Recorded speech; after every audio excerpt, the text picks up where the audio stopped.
नमस्कार दोस्तों, 2002 में एक प्रोपेगेंडा मूवी आती है स्पाइडरमैन नाम से। ये मूवी आपको दिखाती है कि मकड़ी के काटने पे इंसान के हाथ से कैसे जाले निकलने लग जाते हैं और वो हवा में झूल पाता है, दीवारों से चिपक सकता है। अब आप कहेंगे कि ये फिल्म तो फिक्शनल है, लेकिन मेरा कहना है कि अगर ये मूवी फिक्शनल है तो न्यूयॉर्क जैसे असली जगह को ये क्यों दिखाती है। ये सिटी का नाम भी बदला जा सकता था। असल बात यह है दोस्तों कि ये मूवी डायरेक्टर सैम रेमी उस वक्त यूएसए के प्रेसिडेंट जॉर्ज बुश के चाटुकार है, जिनकी कार्यकाल में 9/11 जैसे बड़े इवेंट्स हुए हैं। इनफैक्ट सैम रेमी स्पाइडरमैन के ट्रेलर में वर्ल्ड ट्रेड सेंटर को भी शूट कर चुके थे, लेकिन बाद में इसे हटा देते हैं इस टावर के गिरने के बाद। ये इवेंट न्यूयॉर्क में हुआ था और सैम रेमी इस इवेंट को छुपाने की कोशिश करते हैं। वो ये क्यों नहीं दिखाते कि स्पाइडरमैन इस इवेंट को रोक सकता था, क्योंकि स्पाइडरमैन जैसा प्रोपेगेंडा फिल्म इस इवेंट को छुपाने की कोशिश करता है। वो क्यों नहीं दिखाते कि उस वक्त इस इवेंट के बाद मुसलमानों के साथ रेसिज्म हुआ था अमेरिका में। मैं न्यूयॉर्क खुद घुमा हूं, लेकिन मुझे वहां कभी भी स्पाइडरमैन नहीं दिखा। असल बात यह है दोस्तों कि सैम रेमी बुश सरकार के चाटुकार है। वो स्पाइडरमैन जैसे फिक्शनल कैरेक्टर के आड़ में बस अपना प्रोपेगेंडा दिखाना चाहते हैं। Spiderman is a fictional film without an interval, क्योंकि अमेरिका जैसे बड़े देशों में इंटरवल नहीं होता दोस्तों। अब आप यहाँ तक आ गए हैं तो मेरा कोर्स जरूर खरीदे, मेरा कूपन कोड यूज करे सैम रेमी 69। तुम दोनों की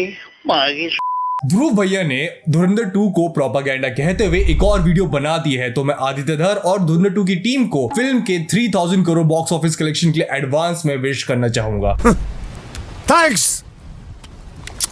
देखो एक चीज क्लियर है, ध्रुव राठी हम सब इंडियंस को बेवकूफ समझने लगा है। ना भैया को फिल्म मेकिंग समझ आती है और अपने पूरे वीडियो में मेरे स्पाइडरमैन वाले आर्गुमेंट की तरह वो पूरी कोशिश करते हैं आदित्य धर के धुरंधर को प्रोपेगेंडा प्रूव करने के लिए, लेकिन वो भूल जाते हैं वर्ड्स लाइक सिनेमा लिबर्टी और वो बदतमीजी पे उतर आते हैं और आदित्य धर को तू कहते हैं, चाटुकार कहते हैं और एक डायरेक्टर को बूट चाटता हुआ दिखाते हैं, which is seriously below the belt. पिछली बार जब मैंने धुरंधर फिल्म पर वीडियो बनाया था तब मैंने कहा था कि इस फिल्म के डायरेक्टर आदित्य धर बीजेपी के चाटुकार हैं। आज मैं इस चीज के लिए माफी मांगना चाहूंगा।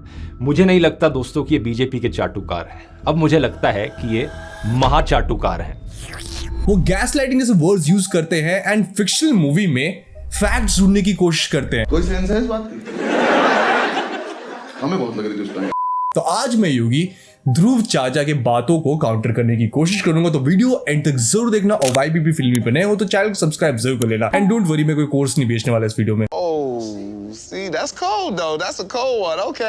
अब ध्रुव मामा इस बात पे ऑफेंस लेते हैं कि फिक्शनल फिल्म में रियल इवेंट्स को कैसे दिखाया गया, रियल लाइफ कैरेक्टर्स जैसे कि दाऊद इब्राहिम को कैसे दिखाया गया। फिल्म स्टार्टिंग में डिस्क्लेमर देती है कि फिल्म फिक्शनल है, जो झूठा है कैसे एडवर्टाइजमेंट की तरह। हर अच्छी एडवर्टाइजमेंट में दोस्तों एक डिस्क्लेमर होता है, वो छोटे छोटे अक्षरों वाली लाइन जो स्क्रीन के नीचे फ्लैश होती है, जैसे कोई पढ़ता नहीं है, या फिर वो तेजी से पढ़े जाने वाली line. Investment subject to market risk. Dhurandhar का डिस्क्लेमर भी कुछ ऐसा ही है। फिल्म कहती है कि एक फिक्शनल वर्क है इंस्पायर्ड बाय रियल इवेंट्स, और कहा जाता है आपसे कि any resemblance to actual persons is purely coincidental. ये कहना ही अपने आप में एक साफ झूठ है। मतलब आप नरेंद्र मोदी का असली चेहरा और असली फुटेज इस्तेमाल करोगे, दाऊद इब्राहिम और बाकी गैंगस्टर्स का असली नाम यूज करोगे और फिर कहोगे कि ये तो सब इत्तेफाक है। तो ध्रुव अंकल ये इतिहास में पहले डायरेक्टर नहीं है जिन्होंने सिनेमा लिबर्टी को यूज किया है। 1994 में फिल्म आती है जैसे कि फॉरेस्ट गंप। ये मूवी विंस्टन ग्रूम की 1986 नॉवेल फॉरेस्ट गंप का एडेप्टेशन था। अब इस मूवी एक फिक्शनल कैरेक्टर है फॉरेस्ट, जिसके घर में एल्विस प्रेस्ली कुछ दिन आके बिताता है और अपना सिग्नेचर डांस मूव एक डिसेबल्ड फॉरेस्ट से सीखता है। अब इतिहास में अगर हम देखें तो एल्विस ने वो डांस मूव खुद से सीखा था, लेकिन मूवी कुछ और दिखाती है। फॉरेस्ट गंप दिखाता है कि फॉरेस्ट बड़े बड़े सेलेब से मिलता है जैसे कि जॉन लेनन, लेकिन रियल लाइफ में तो ऐसा कभी हुआ नहीं था। वो प्रेसिडेंट केनेडी से मेडल भी लेता है, लेकिन रियल लाइफ में ऐसा कभी हुआ नहीं था। फिल्म ये भी दिखाता है कि प्रेसिडेंट निक्सन के स्पाइंग स्कैंडल को फॉरेस्ट के एक फोन कॉल ने एक्सपोज कर दिया था, लेकिन क्या ये रियल में हुआ था? नहीं। फिल्म मेकिंग का कोई रूल नहीं होता। अनुराग कश्यप जैसे बड़े बड़े डायरेक्टर्स ने खुद कहा है कि फिल्म मेकिंग में कोई रूल नहीं है, इसलिए हर मूवी एक दूसरे से अलग होती है। हर डायरेक्टर सिनेमा लिबर्टी यूज करता है नो मैटर व्हाट, और इस चीज को आदित्य धर ने यूज करते हुए अपनी फिल्म धुरंधर में दिखाई है। ये फिल्म प्योर फिक्शनल है। हमजा AK जसकीरत सिंह रांगी एक फिक्शनल कैरेक्टर है और आदित्य धर सीरीज ऑफ इवेंट्स को यूज करते हैं एक फिक्शनल कहानी को बताने में। अब ध्रुव राठी फिल्म के डिस्क्लेमर को झूठा कहते हुए उसे कंपेयर करता है प्रोडक्ट्स के फेक डिस्क्लेमर से, लेकिन remember movies are work of fiction. हर मूवी चीजों को ड्रामेटिक दिखाती है, इसलिए ये कहानी होती है। हर मूवी झूठ ही होती है क्योंकि फिक्शन इज ऑलवेज अ लाई। वही एडवर्टाइजमेंट ऑफ प्रोडक्ट्स में झूठ बोलना इज इलीगल। उसका कानून अलग है। अगर प्रोडक्ट आपको हेल्दी के नाम पे अनहेल्दी प्रोडक्ट बेच रहा है तो वहीं कोर्ट्स उस प्रोडक्ट को बैन कर देती है, जैसे कि पतंजलि के products. Movies and store products are two different things, you can not compare them and form a conclusion. लेकिन दोनों को एक साथ जोड़ के दिखाना क्या मैनिपुलेशन नहीं है? क्योंकि इस लॉजिक से हर मूवी फेक एडवर्टाइजमेंट करती है। ये जवानी दीवानी भी दिखाती है कि सच्चा प्यार सबको एंड में मिल जाता है, लेकिन सबको नहीं मिलता लक्ष्मण। खड़ा हूँ आज भी वहीं कि दिल फिर बेकरार है। क्योंकि आयान मुखर्जी प्रोपेगेंडा फिल्म बना रहे हैं। अपने आर्ग्यूमेंट्स को वो काउंटर करते करते वो एक फिक्शनल रियलिटी में घुस जाते हैं, which is nonsense। आदित्य धर ने इस इंस्पायर्ड बाय रियल इवेंट्स वाली व्हाइट वॉशिंग में इतनी एक्सपर्टीज डेवलप कर ली है कि अगर ओसामा बिन लादेन जिंदा होता और उसे अपनी पब्लिक इमेज सुधारनी होती तो आदित्य धर उसके लिए फिल्म बनाता, Osama the misunderstood philanthropist, directed by Aditya Dhar, inspired by real events, but any resemblance is purely coincident. कोई सेंस है इस बात की? हमें बहुत लग रही थी उस टाइम। अब ध्रुव दादा का कहना है कि आसाम के सीएम कह रहे हैं कि धुरंधर देखने के बाद लोग बीजेपी को वोट देंगे। आसाम के सीएम हिमंता बिस्वा शर्मा ने पब्लिकली बोला जो लोग धुरंधर देखने जा रहे हैं वो बीजेपी को वोट करेंगे। जो धुरंधर देखने जा रहे हैं वो लोग बीजेपी को वोट डालने वाला है। अच्छा है मेरे लिए। लेकिन ये उनका ओपिनियन है जिसे उन्हें बोलने का बाय द वे आर्टिकल 19 हक देता है। अब हम इससे एग्री कर सकते हैं और नहीं भी कर सकते हैं। कई लोग हैं जिन्हें धुरंधर पसंद नहीं आई है और वो बीजेपी को ये मूवी देखने के बाद वोट नहीं करेंगे क्योंकि ये उनका ओपिनियन है। अगर हम धड़क 2 देखें तो वो देश की बुरी हालत दिखाता है कास्टिज्म के बारे में। उसे देखने के बाद क्या लोग बीजेपी को वोट करेंगे कि नहीं करेंगे? कई लोग हैं जिन्हें ये प्रोपेगेंडा लगा और ये उनका ओपिनियन है। अब अगर कुछ घंटों की फिक्शनल फिल्म देखने के बाद इंसान बाहर जाके अपना दिमाग लगा के हालात को देख के अपने हिसाब से ही वोट करेगा जिसे उसे वो करना चाहिए। पर एक मूवी देखने के बाद कोई वोट कर रहा है तो वो उतना ही बेवकूफ है जितनी आपकी वीडियो है। Remember, films are not documentaries. अब जनरल ध्रुव कहते हैं कि फिल्म में एक सिख फैमिली को फेक ब्लास्फेमी चार्जेस पे जला दिया जाता है। अब ये रियल में होता है कि नहीं उससे फर्क नहीं पड़ता। वो ये कहते हैं ये बस हिंदू मुसलमान को बीच में नफरत पैदा करने के लिए दिखाई गई है और ये सीन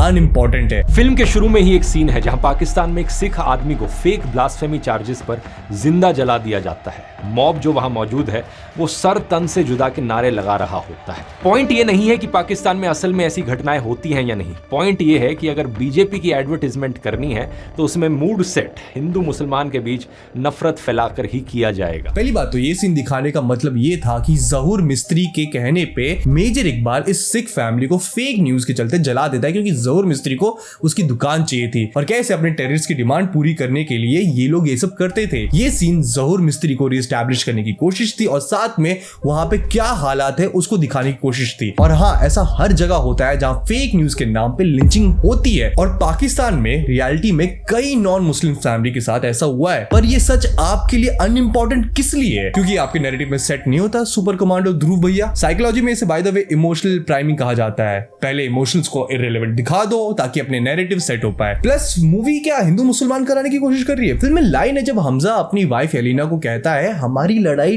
तुम्हारे टेररिस्ट से, लोगों से नहीं। लेकिन चेरी पिकिंग कोई इनसे सीख।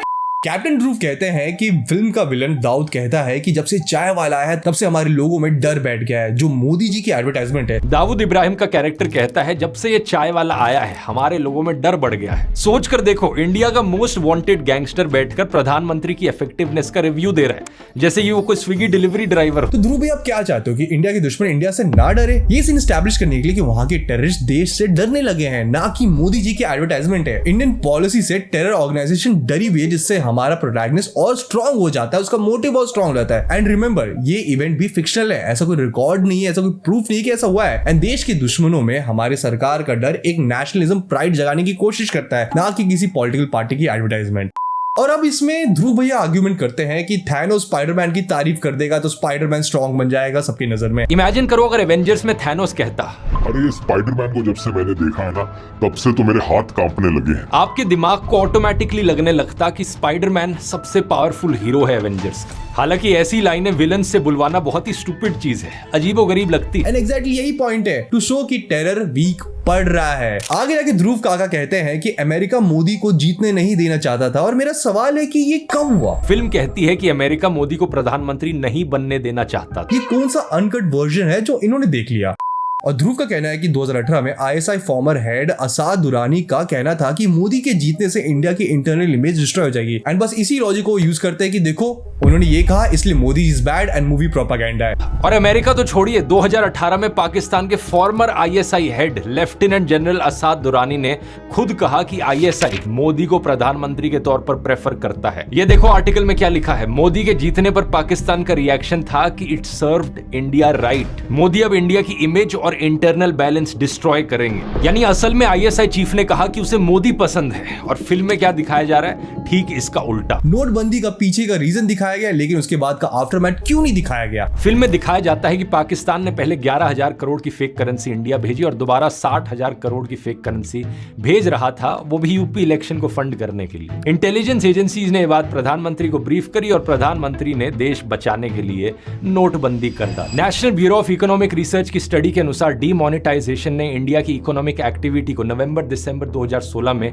कम से कम 3 परसेंटेज पॉइंट्स कम कर दिया। इंडिया के जीडीपी पर इसका बहुत बुरा असर पड़ा, जिसका इंपैक्ट अगले कई सालों तक दिखता रहा। एटीएम लाइंस और कैश क्राइसिस की वजह से कम 80 से ज्यादा लोग मारे गए। कोई बैंक्स के बाहर लाइन में खड़ा खड़ा गिरकर मर गया, तो कोई एटीएम के पास हार्ट अटैक से मर गया। बैंक एम्प्लॉयज ओवरवर्क से मारे गए, कोई हॉस्पिटल में इलाज नहीं करवा पाया क्योंकि कैश नहीं था। पहली बात, आदित्य धर एक feel good and satisfying tone पे मूवी बनाते हैं। उन्होंने एक सर्टेन पर्सपेक्टिव दिखाया है, जहां एक डिसीजन से उस वक्त क्या इफेक्ट हुआ था वो ये दिखाते हैं। अब उसके बाद क्या होता है ये दिखाना फिल्म का टोन और नैरेटिव नहीं है, ना ही ये वो उस कहानी को उस डायरेक्शन में ले जाना चाहते हैं। फिल्म फोकस करता है टेररिज्म के एलिमिनेशन पे, ना कि हर एक चीज को दिखाने पे। इट्स लाइक सेइंग फिल्म में हमजा को उसके हाउस पार्टी में शराब पीते तो दिखा दिया, लेकिन सुबह उसे हैंगओवर चढ़ा वो क्यों नहीं दिखाया। क्या आदित्य धर शराब प्रमोट कर रहे हैं? इन दोनों बातों में कोई सेंस नहीं है। मूवी सब नहीं दिखाती, no matter what. And yes, ये मूवी फिक्शनल है क्योंकि मेजर इकबाल 2011 में मर गया था। आदित्य धर सिनेमा लिबर्टी को यूज करके उसे लेट 20s तक जिंदा रखते हैं ताकि चीजें और ड्रामेटिक दिखाई जा सके। यस, रियल लाइफ में भी ये सारे टेररिस्ट अननोन मेन से एलिमिनेट हुए थे। आदित्य धर सिनेमा लिबर्टी को यूज करते हैं, हमजा के कैरेक्टर को दिखाते हैं जो इन्हें एलिमिनेट करता है। लेकिन यहाँ भी ध्रुव राठी अपने आर्टिकल्स लेके आ सकते हैं और कहेंगे कि देखो यहाँ पे तो कोई हमजा था नहीं। कोई सेंस इस बात की? हमें बहुत लग रही थी उस टाइम। ध्रुव राठी का पूरा आर्गुमेंट है कि एक चीज क्यों नहीं दिखाई गई, मोदी जी के डीमोनेटाइजेशन फेलियर को क्यों नहीं दिखाया गया, ISI हेड के स्टेटमेंट को क्यों नहीं दिखाया गया, इंडिया पे बाद में हुए अटैक्स को क्यों नहीं दिखाया गया, क्योंकि फिल्म इसके बारे में कभी थी नहीं। फिल्म हमारे प्रोटैगनिस्ट हमजा की फिक्शनल कहानी थी, उसके मिशन की कहानी थी, उसकी स्पाई लाइफ की कहानी थी, जो उसके अराउंड इवेंट्स हो रहे थे। हमें उसकी लाइफ में डीप डाइव मिलेगा, ना कि उसके अराउंड हो रहे इवेंट्स पे हमें कॉन्स्टेंटली इंफॉर्मेशन दिया जाएगा। इससे मूवी डॉक्यूमेंट्री बन जाएगी जो ये कभी थी नहीं। इट्स लाइक सेइंग कि भूल भुलैया वाले घर में जब भूत दिखाया जा रहा था तो उस टाइम की रूलिंग गवर्नमेंट क्या कर रही थी वो क्यों नहीं दिखाया गया। Doesn't make any sense. Dhruv sir वही वाटर बाउंड्री करते हैं जो आजकल बहुत कॉमन है, जिसको ध्रुव खुद पसंद नहीं करते। जैसे कि पीके में आज भी कहा जाता है कि एक धर्म को क्यों बुरा दिखाया गया दूसरे को भी दिखाओ, या फिर किसी दूसरे फिल्म में ये हुआ है तो फिर दूसरा चीज भी दिखाओ। ये सारा आर्गुमेंट उस पर आ जाता है कि देखो धरती पे तो गर्मी है पर मार्स पे तो जाके देखो, लेकिन नैरेटिव कभी वो था ही नहीं। फिल्म सिस्टम के फेलियर्स को भी दिखाती, जैसे कि IC-814 का हाईजैक होना, जसकृत की फैमिली को जस्टिस नहीं मिलना, जो बाय द वे बीजेपी सरकार में ही हुआ था। ध्रुव पूरे वीडियो में आदित्य धर को तू चाटुकार कहते हैं, लेकिन आतिफ अहमद जो real life politician and gangster Atif Ahmad पे उसके टाइम पे उनके जैसे वर्ड्स यूज करते हैं, which doesn't make any sense कि आप गैंगस्टर को रिस्पेक्ट कैसे दे रहे हो। अब रियल लाइफ में क्या हुआ था, 15 अप्रैल 2023 को आतिक अहमद और उनके भाई अशरफ को पुलिस कस्टडी में लाइव टेलीविजन पर जर्नलिस्ट बनकर आए 3 हमलावरों ने गोली मार दी थी। ध्रुव परदादा के इस पूरे वीडियो में बस एक ही प्रॉब्लम है कि एक फिक्शनल फिल्म को वो डॉक्यूमेंट्री जैसा देखते हैं और फिर वो उसे डॉक्यूमेंट्री समझने के बाद अपने फैक्ट वाले चैनल पे उसमें फैक्ट चेक करना शुरू कर देते हैं, और जब उसके फैक्ट्स मेल खाते नहीं दिखे तो वो बुरा मान जाता है, और जब एक इवेंट के बाद रियल में क्या हुआ वो नहीं दिखाया जाता तो वो बुरा मान जाता है। उसे जब एक सर्टेन पॉलिटिकल पार्टी की तारीफ मिल जाती है तो वो बुरा मान जाता है, लेकिन वो भूल जाते हैं कि films are not facts, films are not documentaries. उसमें हमेशा फैक्चुअल एरर होगा, कहानी अलग होगी, ऐसे एलिमेंट्स होंगे जो फिल्म की कहानी को पुश करे, और जिस पार्टी को वो सपोर्ट नहीं करते उसकी तारीफ हो जाए तो ये पॉलिटिकल प्रोपेगेंडा बन जाता है। लेकिन अगर सवाल उठता है कि अगर आदित्य धर प्रो बीजेपी पॉलिटिकल प्रोपेगेंडा बना रहे हैं तो क्या ध्रुव आम आदमी पार्टी प्रोपेगेंडा नहीं बना रहे, क्योंकि उन्होंने भी अपने चैनल पे आम आदमी पार्टी की डॉक्यूमेंट्री शेयर की थी। उसे प्रमोट किया था। तो फिर फैक्ट आ जाती है कि एवरीवन इज बायस्ड, क्योंकि हर मूवी में बायसनेस होगा, और अगर तुम ये हर एक फिक्शनल मूवी के साथ करने लग जाओ तो हर मूवी प्रोपागेंडा लगेगी। गैंग्स ऑफ वासेपुर एक real life gangster Shakib Khan को स्वैग में दिखाता है। क्या गैंग्स ऑफ वासेपुर प्रोपागेंडा है? क्या my name is Khan propaganda है? पीके प्रोपागेंडा है? स्वदेश प्रोपागेंडा है? हैदर प्रोपागेंडा है? सीरीज जैसे कि सेक्रेड गेम्स, पाताल लोक, फैमिली मैन प्रोपागेंडा है? क्योंकि इन सब में कुछ ना कुछ ऐसे एलिमेंट्स लोगों को मिल जाते हैं जो उनकी पॉलिटिकल आइडियोलॉजी से अलाइन नहीं करता। इवन ये जवानी है दीवानी भी फिर इस लॉजिक से प्रोपागेंडा हो गया। अब देखा जाए तो उसमें ध्रुव की भी गलती नहीं है। हमारे देश में ऐसे कई लोग हैं जो फिल्म से फैक्ट्स लेने की कोशिश करते हैं और उसके साथ इमोशनल हो जाते हैं, उससे ऑफेंड हो जाते हैं। लेकिन इस देश में फिल्मों को फैक्ट्स देखना बंद कर दो। हर डायरेक्टर की एक पॉलिटिकल आइडियोलॉजी होती है जो फिल्म में कहीं ना कहीं रिफ्लेक्ट होती है। एक बायसनेस होता है और वो अपनी सिनेमा लिबर्टी के हिसाब से कुछ भी बना सकता है। लोग इसे जाके एंजॉय कर सकते हैं और इसे रिजेक्ट भी कर सकते हैं, जो इतिहास में कई बार हुआ है। और अपनी क्रिटिकल थिंकिंग को यूज करके गूगल पे रिसर्च करके फैक्ट्स पे अपना पॉलिटिकल ओपिनियन फॉर्म कर सकते हैं, जो हम में से काफी लोग करते हैं और हम में से जो काफी लोग नहीं करते उन्हें ये करना चाहिए। धुरंधर को पर्सनली मैंने ऐसा सिनेमा देखा और उसे वैसे ही एंजॉय किया। मैंने इस फिल्म को इसके बोल्डनेस के लिए एंजॉय किया, कैरेक्टर्स में डेप्थ के लिए एंजॉय किया, रियल कैरेक्टर्स का फिक्शनल वर्ल्ड में इंटीग्रेशन काफी एंजॉय किया, जो मैंने हॉलीवुड की कई फिल्म्स में देखी, जैसे कि फॉरेस्ट गंप, इनग्लोरियस बास्टर्ड्स। कई इतिहास में फिल्म रही है जो current presidents, ruling party, real images को भी दिखाती है, जैसे कि ट्रांसफॉर्मर्स के थर्ड पार्ट में ओबामा का फेस दिखाया गया है। कई लोग ओबामा से एग्री नहीं करते, तो क्या ट्रांसफॉर्मर्स प्रोपेगेंडा है? फिल्म जर्नलिज्म नहीं है, फिल्म फिक्शनल है। वहीं पे प्रोडक्ट एडवर्टाइजमेंट और जर्नलिज्म रियलिटी है।